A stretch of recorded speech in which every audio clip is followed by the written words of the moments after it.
어제는 우리가 복 있는 인생으로 부르시는 하나님의 말씀을 함께 나누었습니다. 복의 근원 되신 하나님은 그분의 자녀들이 복 있는 인생을 살아가기를 원하십니다. 우리가 그런 인생을 살고 싶다라는 생각을 하기 이전에 하나님께서 먼저 우리 보고 그런 인생을 살아야 되지 않겠느냐라고 우리를 부르셨죠. 그 복 있는 인생이라는 것은 세상의 가치들, 돈이나 건강이나 명예를 얻는 그런 인생이 아니라 악인의 꾀를 쫓지도 아니하고 죄인의 길에도 서지 아니하고 오만한 자의 자리에 앉지 아니하며 오직 주의 말씀을 즐거워해서 묵상하는 그 인생, 그것이 정말로 참된 복 있는 인생이면 하나님은 우리 보고 그 인생을 너희가 살아야 된다, 너희가 나의 자녀라면, 그렇게 말씀하고 계시는 겁니다. 어제 이 말씀을 나눈 뒤에 우리 2부 때도 말씀을 나눈 뒤에 한참을 기도하는데 그런 생각이 들었어요. 하나님의 자녀로서 이 요즘의 시대에 하나님의 자녀로서 이 죄인의 꾀를 따라간다는 것이 얼마나 창피한 일인가, 얼마나 수치스러운 일인가. 그런데 그보다 더 하나님의 자녀로서 수치스러운 일이 있겠다.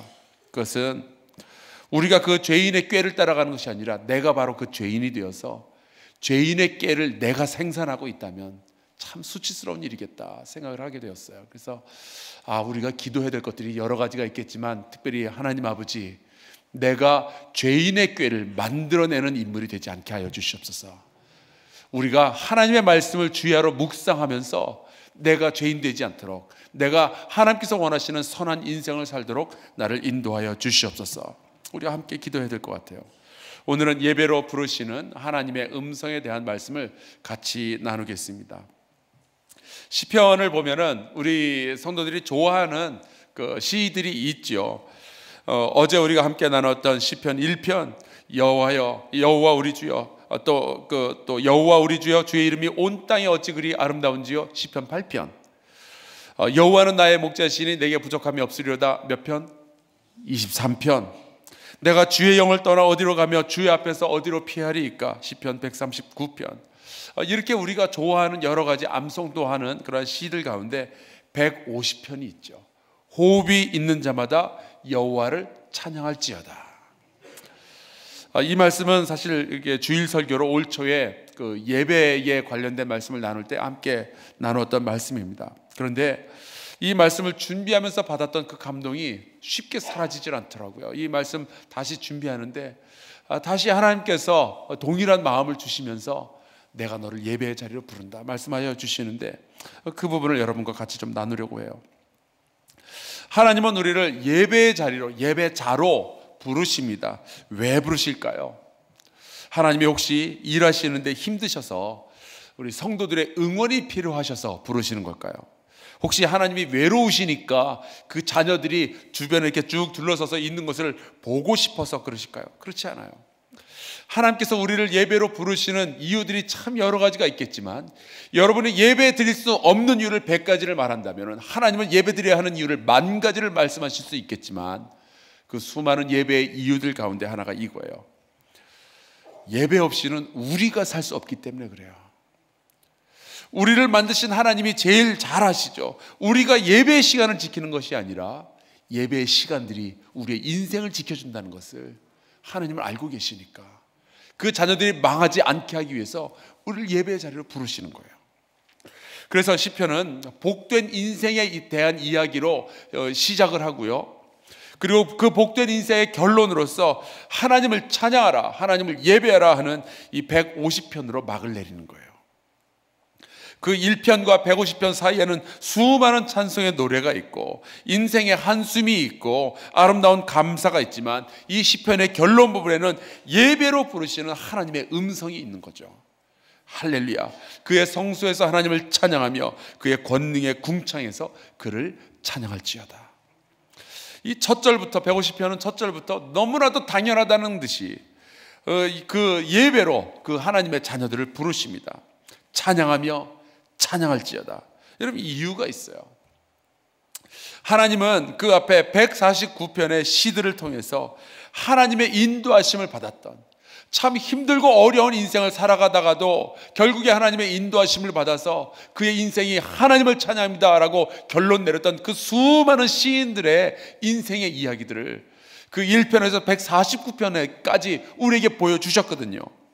사망의 음침한 골짜기를 걸어가던 다윗을 내가 이것을 두려워하지 않겠노라고 주께서 원수의 목전에서 내게 상을 베풀어 주시고 기름으로 내 머리에 부어주신다고, 그래서 나는 여호와의 전에 영원히 거하겠다고 고백하는 것들을 수도 없이 많이 이 시편 앞에서, 이 150편 앞에서 소개해 주셨거든요. 그러니까 하나님은 149의 시를 통해서 수많은 신앙인들의 인생을 이끌어주는 것을 먼저 보여주시면서 마지막으로 150편에 이래도 나를 예비할 수 없겠냐 우리에게 말씀하시는 거죠. 하나님께서는 이 시편 150편을 통해서 우리에게 무엇을 말씀하시는가? 나는 너희들을 인도하는데 자신 있다. 그러니까 세상을 바라보면서 걱정하지 말고 고통 속에서 슬퍼하지 말고 이제는 나를 바라보면서 찬양하라 말씀하시는 거예요. 이 시편 149편까지 읽고도 그렇게 많은 인생의 아픔을 감싸 안으시는, 인도하시는 이 하나님에 대한 고백을 듣고도 150편에 여전히 하나님을 향한 찬송이 터지질 않는다면 너는 아직 나를 잘 못 믿고 있는 거다. 하나님은 우리를 인도하실 거니까, 하나님은 쓰러진 우리를 다시 일으켜 세우실 능력도 있고 자신도 있고 그럴 계획도 있으시니까, 그러니까 100%의 자신감을 가지고 한 번도 실수가 없으신 그 하나님께서 우리에게 말씀하시는 것은 나를 예배하라, 나를 찬양하라, 너희가 나를 바라봐야 살 수 있다 말씀하시는 겁니다. 그래서 이 시편 150편을 보면은 왜 예배해야 되는지 그것은 딱 생략이 되어 있고요, 어디서 무엇을 어떻게 누가 예배해야 되는지만 소개하고 있어요. 처음에는 어디에서 예배해야 되는지, 어디에서 예배하라고 부르는지가 나오죠. 그의 성소와 그의 권능의 궁창에서 찬양할지어다. 과연 거기가 어딜까요? 성소와 권능의 궁창이 어디일까요? 예배당 맞아요. 하지만 하나님의 거룩함과 그 능력은 예배당에만 있는 것은 아니죠. 하나님의 거룩함과 능력이 없는 곳은 이 우주에 한 군데도 없음을 믿습니다. 하나님의 권능이 미치질 못해서 버려둔 땅이 이 우주에 어디 있냔 말이에요. 없어요. 내가 새벽 날개를 치며 바다 끝에 가서 거기에 있을지라도 하나님이 거기에 계셔요. 내가 사망의 음침한 골짜기에 있을 때에도 하나님께서는 주의 지팡이와 막대기로 우리를 안위하여 주십니다. 그렇다면 내가 가장 고통스러워하고 슬퍼하고 외로워하는 바로 그 자리에서도 우리는 하나님을 예배해야 할 줄로 믿습니다. 왜요? 하나님이 거기 계시니까. 그러니까 예배당에서 하나님을 예배하는 것이 아니라 하나님을 예배하는 바로 그곳이 예배당이 될 줄로 믿습니다. 우리가 선 바로 그곳에서 우리의 집과 우리의 교회와 우리의 회사와 길에서 식당에서 병원에서 우리는 하나님을 예배하는 백성이 되어야 될 줄로 믿습니다. 그렇다면 2절은 그렇다면 우리의 예배, 우리의 찬양의 내용은 무엇인가 하는 거죠. 무엇을 노래할 것인가? 바로 하나님의 능하신 행동과 지극히 위대하심을 기억하고 선포하고 찬양하라는 거예요. 여러분, 우리의 눈에 보이는 것들 가운데서 하나님의 능하신 행동을 보여주지 않는 것들이 있을까요? 여러분, 산과 하늘을 한번 보세요. 어떻게 하나님께서 그것을 만드셨을까? 하나님은 무슨 능력을 가지고 계시기에 그 산과 그 하늘과 그 바다를 만드실 수 있었을까? 시편에 보면 이렇게 소개를 해놨어요. 주의 손가락으로 만드신 주의 하늘과 주께서 베풀어 두신 달과 별들을 내가 보니. 이런 게 우리 눈에 보이는데 우리가 어떻게 하나님을 찬양하지 않을 수가 있겠어요? 여러분의 자신을 한번 보세요. 내가 어떻게 이 인생을 지금까지 살아왔을까? 여러분 자녀를 한번 보세요. 여러분 손주 있는 분들 한번 보세요. 하나님은 어떻게 이 아이를 이렇게 예쁘게 빚으셨을까?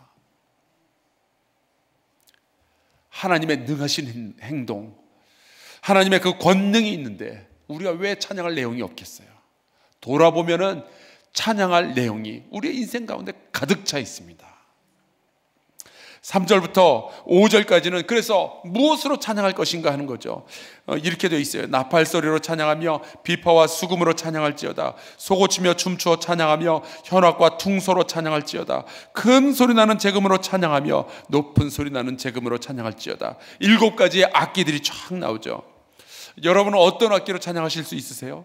성경은 우리가 사용할 수 있는 모든 악기를 다 사용하여서 여호와 하나님을 찬양하라라고 말씀하고 있어요. 7가지 악기만이 아니라 모든 것을 다 사용하라. 그런데 그게 막막해요. 내가 연주하는 악기가 없는데. 여러분, 우리 몸을 악기로 사용하시기를 주의 이름으로 축원합니다. 여러분, 우리의 인생을 악기로 사용하시기를 주의 이름으로 축원합니다. 여러분, 우리가 모든 것을 다 사용해야죠. 찬양할 때 우리의 목소리를 열심히 내야죠. 이렇게 가끔 보면 찬송가 부를 때 정말 마지못해서 찬송하시는 것 같은 분들이 계셔요. 입도 잘 안 벌려요. 그냥 머리만 깎아 놓으면 찬송가를 부르는 건지 연부를 하는 건지 잘 모를 정도로 그냥 종알종알 하시는 분들이 있어요. 한 번은 우리 사역자들 가운데 그런 분이 보이더라고요. 그래서 제가 아주 호되게 야단을 친 적이 있었어요. 아무리 피곤해도 어찌 하나님을 그렇게 찬송할 수가 있느냐. 너를 위해서 목숨을 던지신 바로 그분이 너의 인생의 주인이라면 네가 어떻게 그렇게 찬양할 수 있니? 가끔 보면은 찬양을 그냥 대강대강 하시는 분들 중에 그런 말씀을 하시는 분이 있어요. 아유, 목사님, 노래를 잘 모르겠어요. 새로 나온 노래라 저 잘 익숙하지가 않아요. 근데 여러분, 성경에 뭐라고 되어 있는 거 아니? 새 노래로 여호와를 찬양하라라고 되어 있어요. 새 노래라는 것은요, 정확히 표현하자면 아직 익숙하지 않은 노래예요. 잘 모르는 노래. 그러니까 하나님께서 무슨 말씀을 하시냐? 배워서 해라 하는 거죠. 맨날 부르던 노래 또다시 불렀으면 좋겠습니다. 그게 은혜가 됩니다. 목사님, 그거는 나 좋으라고 하는 건가요? 하나님 좋으라고 하는 건가요? 의도가 보이지 않아요. 나 좀 편했으면 좋겠습니다. 내가 은혜가 되면 좋겠습니다. 아니에요, 여러분. 하나님은요, 새 노래를 연습하고 준비해서 하나님을 찬양하라라고 말씀하고 계셔요. 여러분 한번 생각해 보세요. 제가 매일같이 1년 내내 한 설교 10개만 딱 준비해가지고 익숙한 설교를 계속 반복하면 여러분 좋으시겠어요? 돈 버는 가수도 때가 되면 새 앨범을 내잖아요. 그렇다면 우리도 하나님을 위한 찬양이라면 그분은 날마다 새로운 은혜를 우리에게 부어주시는데 왜 우리는 새 노래를 하나님께 드릴 수가 없냐고요. 그분이 새 노래로 하나님을 찬양하라 라고 말씀하신다면 군말 없이 새 노래를 배우고 준비해서 하나님을 찬양해야 할 줄로 믿습니다. 그리고 여러분, 그 배움의 순간 느끼는 어색함과 고통을 하나님께서 아름다운 향기로 흠양하실 줄로 믿어요. 그러니까 여러분, 새 노래를 막 앞에서 부르고 그러는데 나 저 노래 몰라, 그리고 입 다물고 있지 말고 어색함을 하나님께 기도처럼 올려드릴 수 있기를 주의 이름으로 축원합니다. 이 말씀을 묵상하는데 예전에도 이번에도 또 하나님께서 또 물으셔요. 자, 너는 무엇으로 나를 찬양하냐? 아시는지 모르겠지만 제가 여러 가지 악기를 다룹니다. 제일 잘 다루는 게 이제 기타인데, 대학생 시절부터 찬양 인도하려고 기타를 배웠는데 한 20년치니까 잘 치게 되더라고요. 그 다음은 피아노. 제가 이래봬도 일본 말로 인쇄된 바이엘 상하를 띈 사람이에요. 그리고 체르니 100번은 건너뛰고 체르니 30번에 1번까지 쳤어요. 그래서 주변에 아무도 없으면 저 혼자 피아노 뚱땅거리면서 또 찬양을 하기도 해요. 그 다음에는 그 아이리시 필이라 그래가지고 예전에 송솔나무 그 선교사님이 와서 그 팔았잖아요. 그때 그걸 제가 2만 원 주고 샀잖아요. 그래서 그걸로 연주를 하는데 그것도 뭐 제 생각에는 꽤 하는 것 같아요. 근데 하나님께서 저에게 그런 질문을 하셨어요. 너 나를 찬양할 때 그런 그 손에 쥐어지는 악기들 말고 너의 심장으로 나를 찬양해야 되지 않겠냐? 입만 가지고 찬양하는 것이 아니라, 손가락만 움직이는 것이 아니라 너의 벅차오르는 심장으로 뜨거운 가슴으로 찬양을 해야 되지 않겠냐? 진심으로 찬양해야 되지 않겠냐? 너 찬양할 때 너의 인생을 너의 악기로 하나님께 드려야 되지 않겠냐? 온 마음을 다해서 온 정성을 다해서 예배해야 되지 않겠냐? 요한복음 4장 23절 하나님께서 부르시죠. 아버지께 참되게 예배하는 자들은 영과 진리로 예배할 때가 오나니 곧 이때라. 그리고 하나님께서 이렇게 부르신대요. 아버지께서는 자기에게 이렇게 예배하는 자들을 찾으시느니라. 하나님은 우리를 예배의 자리로 부르실 뿐만이 아니라 우리를 참된 예배자라는 존재로 우리를 부르시는 거예요.